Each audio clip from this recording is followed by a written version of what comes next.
અમે અમે community of science સેન્ટરમાં આવ્યા છે અને અમને ઘણી મજા આવી.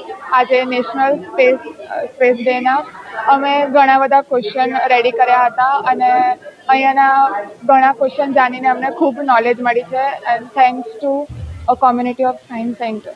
Gujarat council science and technology પ્રાયોજિત અને પ્રાદેશિક લોકવિજ્ઞાન કેન્દ્ર વડોદરા દ્વારા આયોજિત આખા ગુજરાતમાં 33 જિલ્લામાં આજ રોજ 9 થી 12 સ્પેસ ક્વિઝનું આયોજન કર્યું છે, જેનો મુખ્ય ઉદ્દેશ્ય અવકાશ વિજ્ઞાન વિશે લોકો જાણતા થાય, એમાં સંશોધન કરી અને ખૂબ આગળ વધે એવી પ્રેરણા મળે એના માટે સ્પેસ ક્વિઝનું આયોજન કરવામાં આવ્યું છે.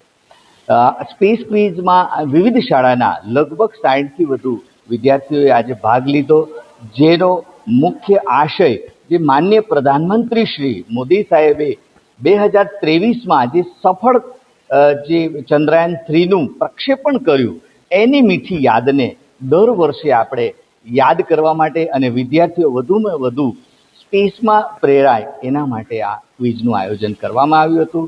સરકારશ્રીનો ખૂબ ખૂબ આભાર. Gujarat council on science and technology દ્વારા આઈડેન્ટિફાઈડ અને રેકોગ્નાઇઝ લોક વિજ્ઞાન કેન્દ્ર છે વડોદરામાં, સુભાનપુરામાં. ત્યાં આજે અમે એટલે કે 23 ઓગસ્ટે નેશનલ સ્પેસ ડેના ઉપલક્ષમાં સ્પેસ ક્વિઝ ઓર્ગેનાઇઝ કરેલી છે. સ્પેસ ક્વિઝમાં અમે તમામ શાળાઓને ઇન્ફોર્મ કરેલું અને ત્યાંથી વિદ્યાર્થીઓ આવ્યા છે. આજે 2 રાઉન્ડમાં અહીંયા ક્વિઝ કરવામાં આવી છે. એક એલિમિનેશન રાઉન્ડ છે અને એક સેકન્ડ રાઉન્ડ છે જે સ્ટેજ રાઉન્ડ છે.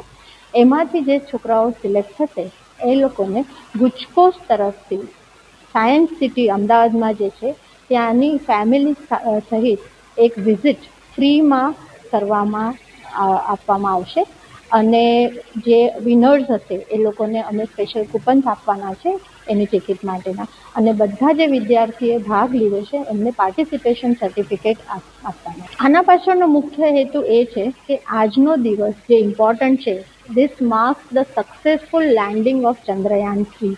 એટલે છોકરાઓને ખબર પડે કે આપણે પણ જે સ્પેસ ટેકનોલોજી છે એમાં ભારત દેશ કોઈનાથી પણ પાછળ નથી. એટલે આ સ્પેસ ક્વિઝ માટે જ્યારે છોકરાઓ પ્રિપેર કરે તો એની સાથે સાથે ઘણી બધી બીજી આપણી જે એક્ટિવિટીઝ છે ઇસરો દ્વારા થતી કે સ્પેસ એપ્લિકેશન સેન્ટર દ્વારા થતી, એના વિશે છોકરાઓ વધુને વધુ વાંચે અને ભારતીય વૈજ્ઞાનિકો વિશે પણ જાણે. એવું નથી કે જે પણ રિસર્ચ થઈ રહ્યો છે બહારના દેશોમાં જ થઈ રહ્યો છે. જે આપણા ભારત દેશમાં જે વિષય ઉપર રિસર્ચ થઈ રહ્યો છે તો આપણે કોઈ દેશથી પાછળ નથી અને સ્પેસ ટેકનોલોજીમાં પણ આપણે ઓલમોસ્ટ હવે ગ્રો કરીને નંબર 1 તરફ જઈ રહ્યા છે. એટલે છોકરાઓ પણ આ વિશે વાંચે, જાણે અને વધુને વધુ એમને આમાં ઇન્ટરેસ્ટ પડે એ મેઇન હેતુ છે. હું doctor Sonal Prakashkar, director community science.